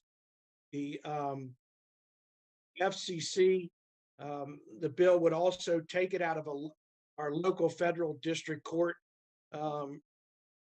for reviewing these challenges that may take part. So I just felt that we needed to do something. We know this has been coming. We've talked about this in the past. I think we owe it to our residents to oppose this bill, House Resolution 3557, and urge our House and Senate to oppose it and not pass this legislation and get it to them as quickly as possible. With that said, I would encourage you, as well as council members and even the public that may be watching, to write our senators and House members opposing this bill as well. I think Larry's on, he may have a little something as well, but I do want to thank Larry for reviewing this as well today and adding to it, as well as Sarah and Anna. Thank you all to get this for you tonight. Larry? Thank you, Mr. President. Thank you, Mr. Mayor. President Smith and members of the council, good evening. I think the mayor said it very well. The fact is that this is, we have been since the onset of really cell towers. The cable companies in particular have been on the really aggressively moving toward trying to control this process and take as much freedom, if you will, away from municipalities in terms of controlling our rights of way and really controlling the whole system. We need to retain that autonomy. We need to retain the ability to control our own rights of way, the city's rights of way. And this is a real attempt to, among other things, to lose that, to take away jurisdiction from the city. It's a really terrible bill. And I think the mayor was exactly right that it's important that the city take a position on this so that it can be communicated to our senators, our congressmen, and show that the city is very actively opposing this legislation. I'll be happy to answer any questions. Thank you, Larry. Thank you, Mr. President. We'll take any questions you all may have. All right. This question, Mr. Mayor, Mr. President. Will we be writing a joint letter to those who oppose this to our state senators and our Congress representative together, or you want us to do it individual? What if the council passes this? What we would do is do a cover letter, send it out very quickly to our senators, our two senators, and to our House members, the delegation, quite frankly, in Congress. I would suggest, and I am going to work on a letter. I think the more letters we get from individuals, the better it is. That's just me. I'd be happy to draft a letter and everybody sign off on it as well, depending on what the council wants to do. But the resolution is one piece, and the letter would be something a little bit different, because this is moving quick. Okay, I thank you, Mr. Mayor. Any more, Councilman Cole? My question again is for the mayor. I'm in full support of this resolution. Do we know if NLC or MML are also working on this? Are they writing letters? I'm going to send a copy of this to MML as well. And I did forget to say that a lot of this information was done at the U.S. Conference of Mayors, who have been really vocal on this as well. But I have not checked out NLC's letter. I'm sure they're on it. I haven't checked out their website. And a lot of these places will give you sample letters as well. And MML, we would take this and send a copy of this resolution to them as an FYI. We'd also send it to our representative down in DC that watches our federal, federal money and everything else that we participate in. John Alexander, for those that, yeah. Thank you, Mr. Mayor. All right, I have any a other question. comments? I have a Councilor question. Wall? Mayor, this is, for clarification, this is being done on the federal level with the It US is. and the US Yep. senators? We What's- knew that they were going to try to go through the FCC on a lot of this and do it through regulations, but this one was moving pretty quick. As you can see how it was done at a markup, and then it was given to a committee like one day. So this is being done at the federal level, which is what I think if you've heard Kevin and probably James, I'll say in the past, Audrey as well, that a lot of this stuff they're trying to do at the federal level to circumvent us. And what is our representatives' opinion on this, or their stance on it? Are they fighting it too? Mr. Watt, I actually forgot to check to see where Steny and our congressmen are, as well as our senators. I'm hopeful they're not on it, but we'll see. I should have looked and I didn't. All right, I'd be in full support of it, Good. to sign the letter or do whatever we have to do. Thank you. Thank you. Mayor Oh. Mo, if I could, I wanted to, on behalf of the Alliance for Community Media, which the city of Laurel is a member of, they want to thank you for being proactive and taking this action tonight. I spoke with Mike Wassenaar, who's the president of this organization, which represents the 3,000 PEG stations across the country. And they are galvanizing to oppose this legislation as well. I told them what the city of Laurel was doing, and they wanted me to personally thank you for being proactive and helping to fight this legislation. Thanks, Audrey. Again, I appreciate Larry because I missed it on the U.S. Conference of Mayors. I usually read their stuff every couple of weeks, and I miss it, or either that or it's moved so quick.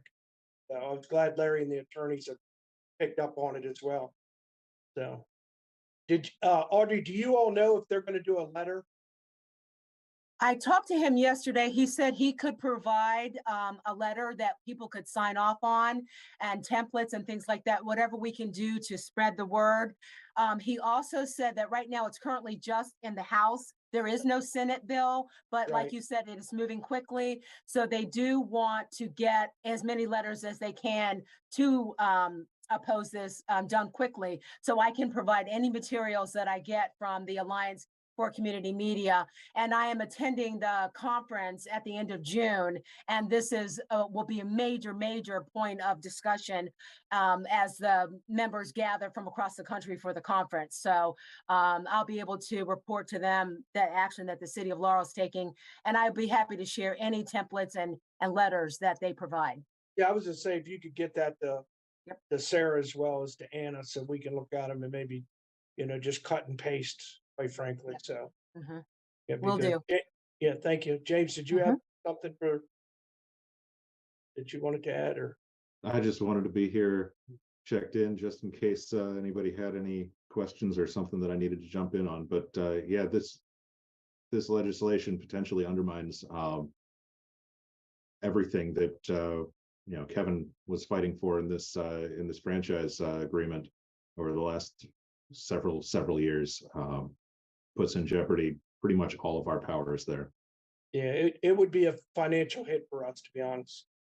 So, Mr. President, unless anybody has any other questions, we'll keep you posted on letters or templates, and then Monday night we'd ask that you suspend the rules and move forward on that.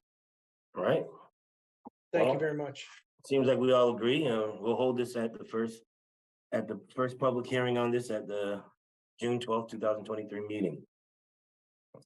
Our last agenda item is agenda item number 11, in discussion on ordinance number 2008, an ordinance of the Mayor and City Council of Laurel, Maryland, to amend Chapter 9, miscellaneous provisions of offenses, to modify Article Next, 10, disposable plastic bags. To prohibit disposable plastic bags from being provided to customers in retail establishments at point of sale, and to provide for penalties for the violation of this ordinance. Mayor Mo, do you want to lead off the discussion or start with council members?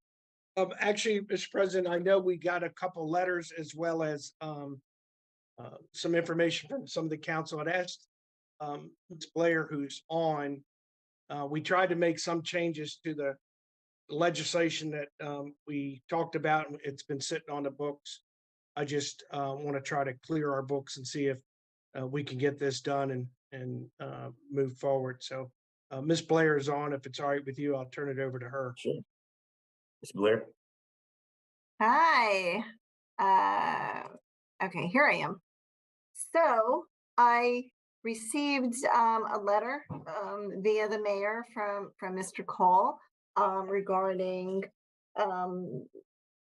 a piece of legislation or comments from about 15 people, the Clean Water Action Committee, National Aquarium, Maryland Hunger Solutions, commenting on the bill and just giving us some background on making a strong bill.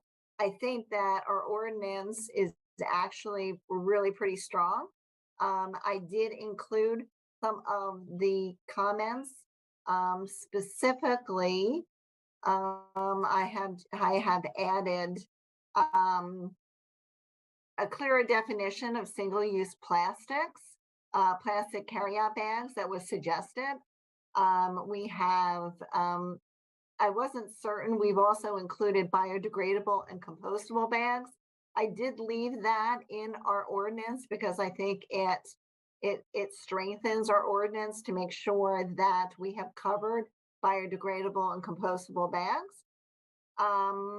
We gave an exception in our ordinance to farms and orchards, but it was omitted in the definitions in the attached letter. So I wasn't certain if you wanted to keep our exemption in or to remove it.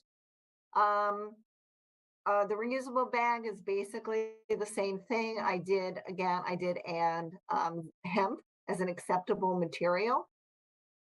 And the ban on single-use plastic carryout bags was the second bullet point because we did pass this legislation before. So this is just basically defining it and imposing the 10 cents at the retail level that the retailers will charge for the paper bags that will go directly back to the retailer. So this is not a tax. It will go directly back to the retailer to help them to recoup the cost of the paper bag. And at the resident level to educate the residents of and to remind them that the behavior change that we're looking for is to get away from any type of single-use bag and to use reusable bags, which is clearly defined in our ordinance. There were comments from the EAC that really were suggestions that were more internal of how we would do our education, our outreach, how residents would be able to communicate with the city to report people, businesses that were not following the ordinance in a way that would not put the resident at risk of being outed. So we're working through that. The EAC, that part of that was using My Civic. And where we would present to have a consistent message to all retailers that the city would develop, that the retailer would put it as residents were going into the store and also at checkout, letting them know that there is a fee for paper bags. Also the letter that they also said that there were some exemptions for SnapWick and EBT customers. I disagree with having that exception. I really strongly believe that the city, once again, should be a standard bearer and be a leader and ask or have the state provide at no cost to the resident a reusable bag. A reusable bag is more sustainable. A reusable bag can suit the purposes and the needs of having handles that are strong and sturdy for all residents. So I think that that's what I would like to see, and not give an exemption for SNAP, WIC, and EBT, because they're still getting the paper bags. I want them to be able to have one of the reusable bags, and the city provides it at all of our community events. And I think if the state provides it a healthy, safe, sturdy, reusable bag to everyone who is on a food assistance program, that would be in everyone's best interest. All the other changes I did incorporate as best as we could. So. Thanks, Michelle. The only other letter that I got, Mr. President, was from Toucan Taco, who opposed the legislation. I think council got a copy of that letter as well. I wrote back, I thought we might be able to find some kind of a compromise, through a square footage or something to that effect to help address their concerns. It is way too complicated on what I thought we could do. And again, I don't know if anybody else has any ideas, but it's I wouldn't want to see us waive that piece of it for the restaurants. But I thought we could come up with a solution. But again, as I said, it got very complicated and very time consuming if we tried to do it the way I was thinking. Thank you. We'll answer any questions anybody may have or suggestions. Any comments from the council or suggestions? Councilman DeWalt? Yeah, just a comment. I mean, I've talked to Michelle numerous times about this, and don't use plastic bags. Take reusable bags when you go to the store. If you forget them, you'll remember them the next time, because if they charge you 5 cents or 10 cents or whatever they charge you, you'll get sick and tired of it to remember. That's a reminder to get into your head. And these bags are terrible. These plastic bags, I wish they would eliminate the straws too, the plastic straws. I even, when I get a couple items, at least 3 or 4 items, I just carry them up to my vehicle. Don't even use a bag, no. But the whole thing is, it's just, and if it gets too complicated, like the mayor says, it gets too complicated, then everybody's confused. You got to short and simple, no plastic bags at all. Get reusable bags or paper bags, and that's it. And I agree with it 100%. I wouldn't bend for anybody on it. And thank you, Michelle, for all your work. You're welcome, sir. Mr. President, I think the other thing, just so everybody knows, for the public, I know the council knows, we have been giving out reusable bags for almost, it's got to be at least 4 years, 5 years now that we've been doing it. We actually even got, the ones for the freezer. So we've been trying to do that. And I think as we move forward, it's an opportunity for us to lead the way. Instead of using a door hanger or whatever, put it in a bag, a reusable bag, give it to the citizen as we're putting out information about the program and other things. So I do think that helps out and reminds people as well to use the reusable bag. Thank you. One comment, I seen I don't remember if it was an email or a letter from one gentleman from an organization about the county council passing something in later and wanting us to hold or basically mirror what they're considering. If we do this, it still wouldn't matter whatever they do, because we're just going stricter than them anyways. That's correct. Yes. Ours would be a little bit more restrictive. Okay. And it would be consistent with what Greenbelt and College Park and Salisbury has already passed, and what Bowie is getting ready to pass. So it is consistent with those ordinances. All right, well, I have one question. Is this still, sure. were we still considering 10 cents or? Yes, so it would be 10 cents. Aldi's right now is charging 12 cents for paper bags. Mom's Market is charging 25 cents for paper bags. We are leaving that up to the retailer. The money goes directly back to the retailer. The city doesn't get any part of it. And what we want is, as the price of paper bags are going to go up, there isn't any retailer that out of the goodness of their heart is going to say, oh, let me just eat into my profit and I'm going to give it to you for free. So eventually that is going to bleed through to the consumers, to our residents. So if by saying charge 10 cents, charge a minimum of 10 cents, it goes back directly to the retailer, then at least they're able to recoup some of the costs that that we are requiring them to. Plastic bags are off the table completely.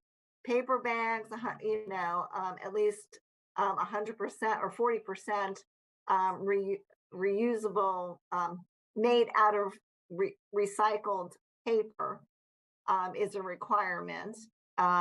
That we want the businesses to keep that up, and we don't want it to become cost prohibited for them. So that's where the 10 cents comes in. It's a minimum of 10 cents. Like I said, Aldi's does 12 cents, Mom does 25 cents. Of course. And I like the fact that you guys added the hemp source bags, because we're talking about alternative options. I know that hemp source things will be the future as more people use hemp. Right.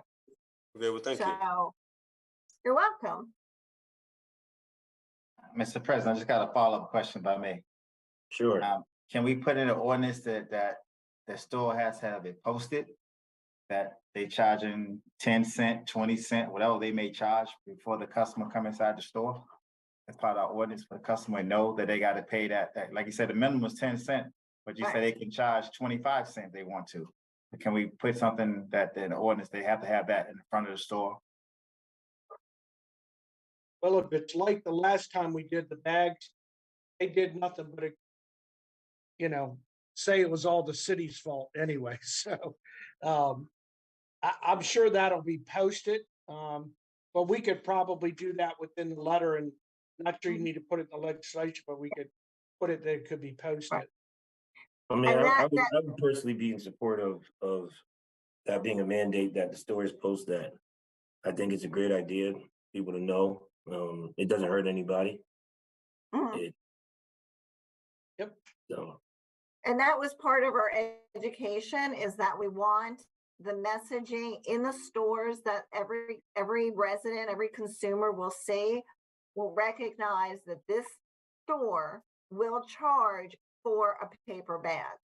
And I don't think we necessarily have to say how much they're going to charge, as the consistent messaging in a cling label that will go on that will be at checkout. And as you walk in the store, this retailer charges for paper bags. That's all we have to say, basically. And if the council and the mayor administration wants to include that in the ordinance, I would just need to be instructed to do that. One thing. Well, since mass communication, can we put that in the law independent paper as well, that ordinance so passed and retailers inside the city of Laurel can charge a minimum of a 10 cent paper bag? Yes. As well. That is definitely part of our outreach. So it is me going to the businesses, and we've learned lessons learned from the first time we pushed this out. We have, our contacts are much better. We know what to do. We can get this out in a more effective manner. Many of our businesses, they're already doing paper bags. Now it's just saying, okay, now you have to charge for them. That's, all our big retail stores are doing it. So it's that education piece and outreach. Thank you. Are there any more questions or comments on this piece right here? Ms. Blair, I had one more question. So I know the minimums 10 cents were clear. Is the maximum 25 cents or there's not a required maximum? The city is not dictating to the retailers what they must charge, other than it has to be at least 10 cents. So for example, a reusable bag, a stitched handle reusable bag that is made out of material that is designed to be reusable. That's where I added the hemp and the fabric. That is going for about 99 cents. So the retailer would charge whatever is on the display at the register. It's 99 cents. So we don't have a say in it. Does that answer your question, sir?